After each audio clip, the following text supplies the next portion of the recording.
Today we are reviewing the Tansium 4U single dynamic driver IEM with a bass wheel. Let's jump into it. Hey friends, Tim here, welcome back to a video on Giz Audio, and if you guys do not know what a bass wheel is, it's basically this thing right here. It's on the back of the Tansium 4U unit, and you can use a little tool that comes in the package to change the bass response. And here are all the 4 bass settings right now. As you can see, the 4 different bass settings are pretty different. Now I like to see this because most of the times when brands or IEMs offer tuning options, whether it be in switches or in tuning nozzles, the changes are normally very small or at times just insignificant. But in the case of the Tansium 4U, the 4 options actually makes a big difference in sound. Now, with that said though, I only like 2 of the bass options because I feel like the other 2 are kind of unlistenable, and we'll get into all those 4 tunings right now. Now the bass settings that I like are the 2 that has the most bass. Now these 2 settings makes the Tansium 4U more of a V-shaped style signature, and that is because the Tansium 4U itself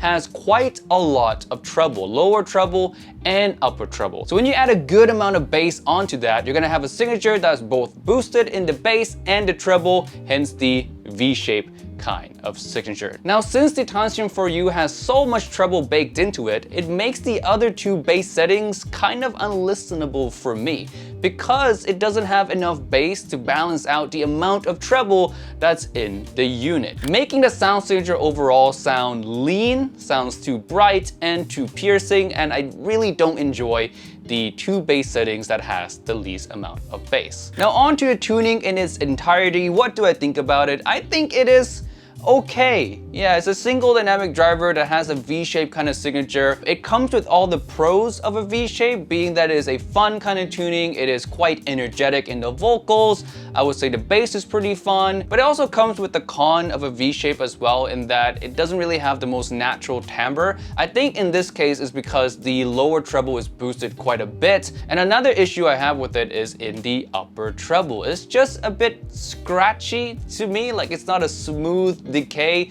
Simple strikes comes across quite distinct, and I think some people will receive that as more detailed or more incisive, but for me it's a bit too much, like it's a bit too piercing. So yes, it does have its pros of being lively, being fun and all that, but it's also not very natural sounding in quite a few ways either. And also, it's not really that special. Aside from the fact that it has a bass wheel, the sound signature itself is not that special. There are plenty of IEMs that does kind of a V-shaped kind of signature with a single dynamic driver. A new one on the market that has a similar signature would be the Dunu Titan S2. Now both of these I would say are around the same level in quality. I would say Titan S2 comes across a bit more dry in the timbre even when compared to the 4U, but the 4U kind of has a sharper attack overall in simple strikes and all that, that again I find a little bit too piercing. So they both have their own cons in the treble. You can say it really boils down to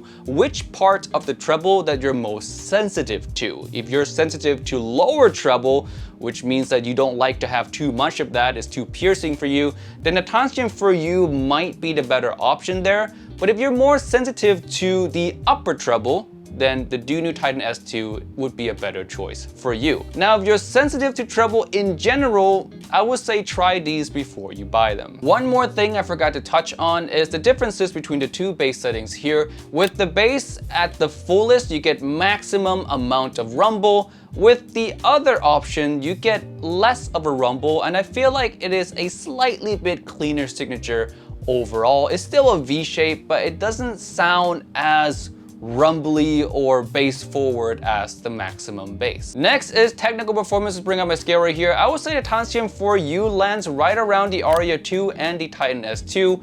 They live around the same range. I didn't really feel like one was better than each other. Next is the comparison segment, and we kind of already did the Titan S2 comparison, so refer to the earlier parts of the video for that.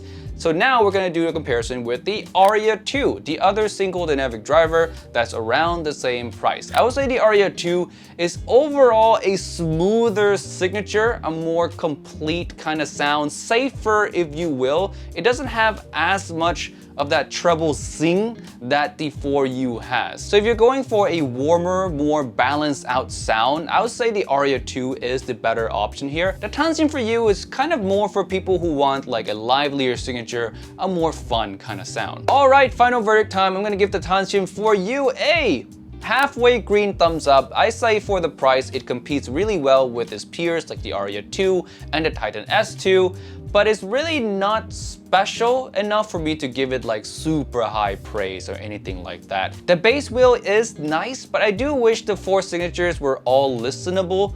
But I don't know, maybe some of you guys who like a brighter signature might prefer the lower bass settings. But just for me, it makes the signature just too lean, too bright and scratchy.